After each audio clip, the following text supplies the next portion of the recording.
Someone built this for $20,000. Someone else spent $1.5 million to kill it. And the second man is losing the war. March 1st, 2026, 3:14 in the morning. The USS Spruance sits in the dark waters of the Gulf of Oman. On the radar, a slow contact appears. Then 10, then 40. A billion-dollar destroyer being hunted by things that cost less than the missiles in its own launch cells. The radar pings, the officer reads it. The order is given. One SM-2 missile climbs out of its vertical launch cell. It accelerates to Mach 3.5. It covers 12 nautical miles in under 90 seconds, and it detonates. Direct hit, target destroyed. The US Navy fired a missile that costs more than a Lamborghini to destroy something built from hardware store parts.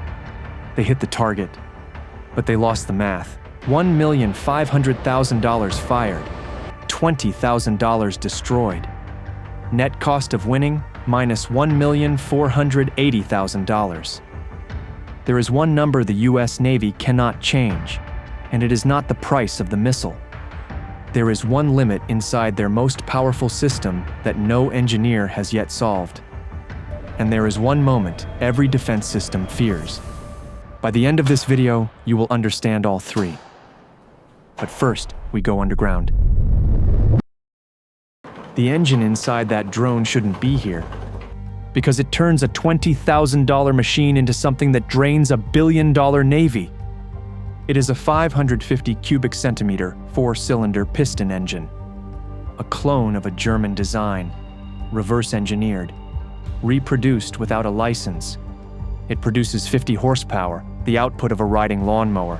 It cruises at roughly 100 knots, slow enough to be overlooked, fast enough to kill. The Shahed 136 is not sophisticated, that is the point. The wings are plywood, not a compromise, a decision. But the stealth is not in the wood, it is in the speed, and in a flaw that every radar system carries. Radars are designed to filter out slow-moving clutter. Waves move slowly, birds move slowly. The ocean is full of slow things that are not threats. So engineers build a filter, a threshold that says, below this speed, treat with low priority.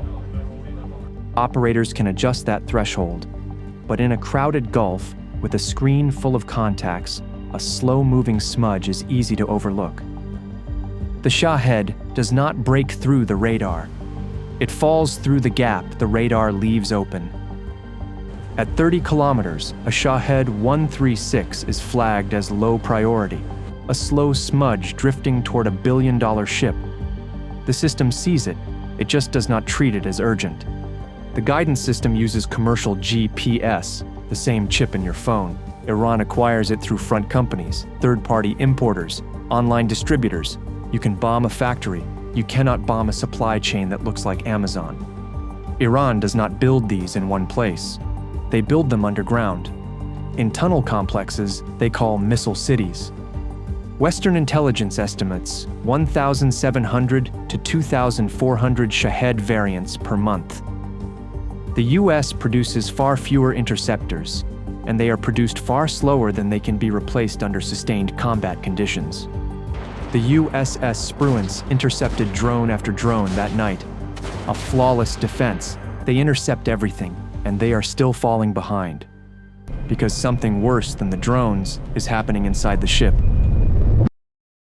There is one limit inside the Aegis Combat System that no engineer has been able to solve.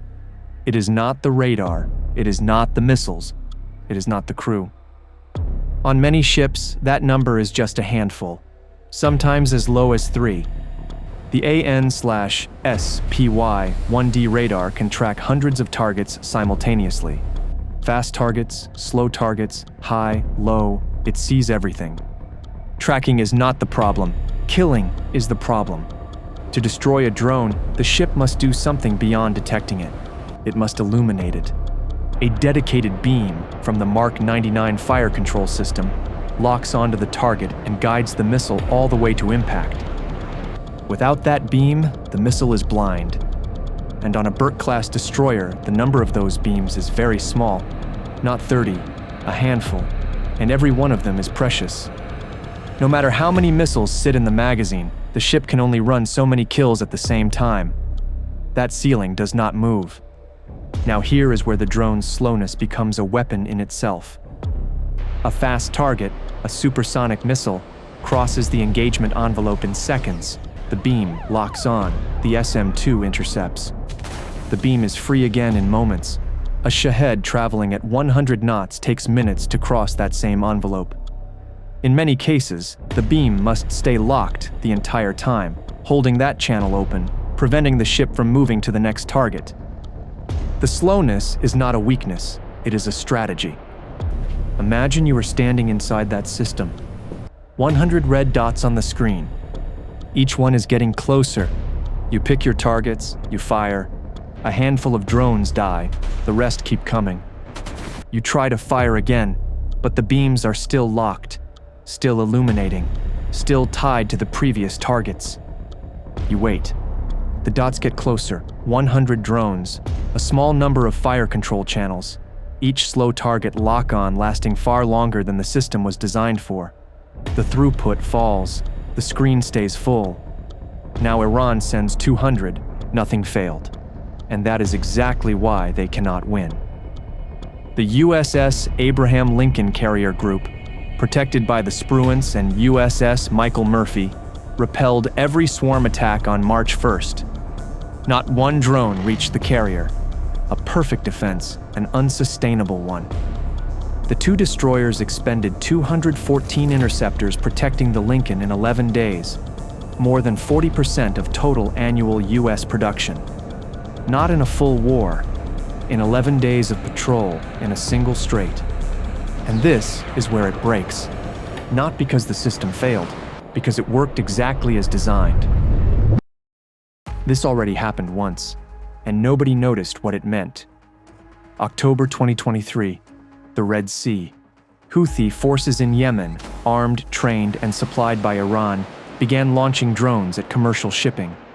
The USS Carney responded. An Arleigh Burke-class destroyer, same class as the Spruance. In a single deployment, the Carney fired more air defense missiles than any U.S. ship since World War II. The Carney was defending container ships, vessels carrying sneakers, electronics, and furniture, at $1.5 million per intercept. Lloyd's of London raised Red Sea insurance premiums by 600%. The cost of global shipping rose. Supermarket prices followed. The Houthis kept launching. They launched over 300 drones and missiles in the first 3 months. The US intercepted nearly all of them, and nearly bankrupted the deployment doing it. Iran watched every engagement, it took notes, it ran the numbers, then it built more drones. Ukraine learned the same lesson from the other side of the equation. In 2024, Ukrainian forces used $400 FPV drones to destroy Russian tanks worth $4 million each. Kill-cost ratio 1 to 10,000. The tank crews began refusing to move in daylight. A $400 drone rewrote the psychology of armored warfare. Now take that logic, scale it by 1,000, aim it at the ocean. That is March 1st, 2026. The SM-2 was born in 1967. It was designed to kill one thing, a Soviet supersonic anti-ship missile. A fast target, a radar-bright target, a target burning with jet fuel, screaming at Mach 2.5 from 100 kilometers away. The SM-2 is a precision instrument built for a specific threat. That threat no longer leads the battlefield. You are using a sniper rifle against mosquitoes. The physics mismatch is extraordinary. The SM-2's seeker head is designed to find things moving at high speed. Trying to make it find a 100-knot drone is like trying to use a motion sensor light to catch a snail. The geometry is wrong, the speed differential is wrong. In many cases, the seeker cannot lock without a manual handoff from the fire control system, which means burning one of those precious illumination channels for the full duration of the engagement. In many intercepts against a slow target like the Shahed, the ship dedicates a fire control channel for minutes at a time to destroy something worth $20,000. The missile costs 75 times more than its target. The channel it occupies costs the ship its ability to kill anything else during that window. The Navy knows this. They have known it for years. The solution was always the next generation. The problem is, the next generation takes years to field, and the drones are already here. Imagine you are the weapons officer. It is 4 a.m., the Strait of Hormuz. 91 contacts on the screen, 22 missiles remaining. The engagement computer begins prioritizing. It ranks incoming contacts by speed, altitude, bearing, and estimated impact probability.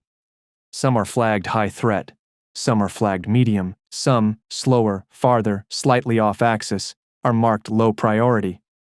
You do not shoot the low priority ones. You do not have the missiles. You fire at the first wave. 12 drones destroyed, 10 missiles remaining. The second wave enters the envelope. You fire again. 8 missiles left, 22 contacts still closing. At a certain point, the system stops prioritizing which targets to kill. It starts prioritizing which part of the ship survives. The bridge, the combat information center, the engine room, the magazine. Everything else becomes acceptable risk. This is not a malfunction. It is a protocol, a last resort decision framework built into the system for exactly this scenario. It was activated twice in March 2026. At the final layer, Phalanx activates. The 20mm Gatling gun. 4,500 rounds per minute. Engagement range, 1.5 kilometers. If Phalanx is firing, you are already late. The drone is close enough to see from the bridge. The crew can hear the engine, the moped sound, the buzzing that sailors have learned to hate. Let us talk about one night, not the entire conflict, not the full deployment. One night. March 1st, 2026, the USS Spruance and USS Michael Murphy together fired an estimated 47 interceptors protecting the Lincoln Carrier Group from a single swarm attack. 47 missiles, at roughly $1.5 million each. One night, one attack, $70.5 million, spent between midnight and sunrise in waters most people cannot find on a map. For the same money, you could build 400 kilometers of highway. You could fund a mid-sized city hospital for 3 years. You could put 3,500 students through a 4-year university. Instead, it evaporated over the Gulf of Oman, in 90-second intervals, against drones made of plywood and cloned engines. Iran spent roughly $940,000 on that attack. The US spent $70.5 million to survive it. You can win every battle and still lose the war. This is not a failure of technology. This is not a failure of training. This is not a failure of courage. This is a failure of math, and math does not negotiate. This was never about destroying the Navy.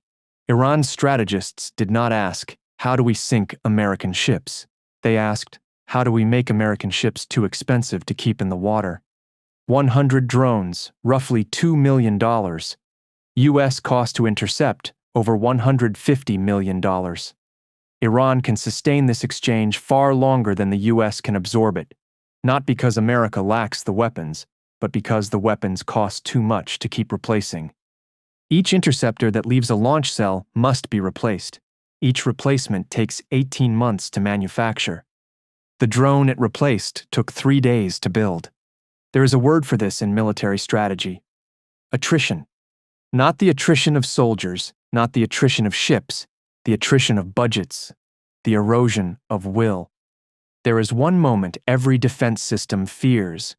Not the moment the missile misses, not the moment the radar goes dark. The moment the war becomes too expensive to continue, even if you are winning. The laser exists. HELIOS, high-energy laser with integrated optical dazzler and surveillance, is deployed on the USS Prebla as of April 2026. Cost per shot, $1 of electricity. On paper, it ends this entire argument. In practice, there are 2 problems. First, the Persian Gulf is one of the most humid, dust-laden environments on Earth.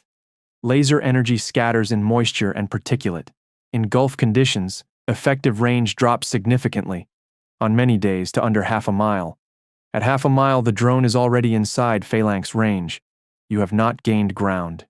Second, in the 110-degree heat of a Gulf summer, the laser requires cooling cycles between bursts. In a swarm attack, you do not get cooling cycles. The solution exists. The environment rejects it.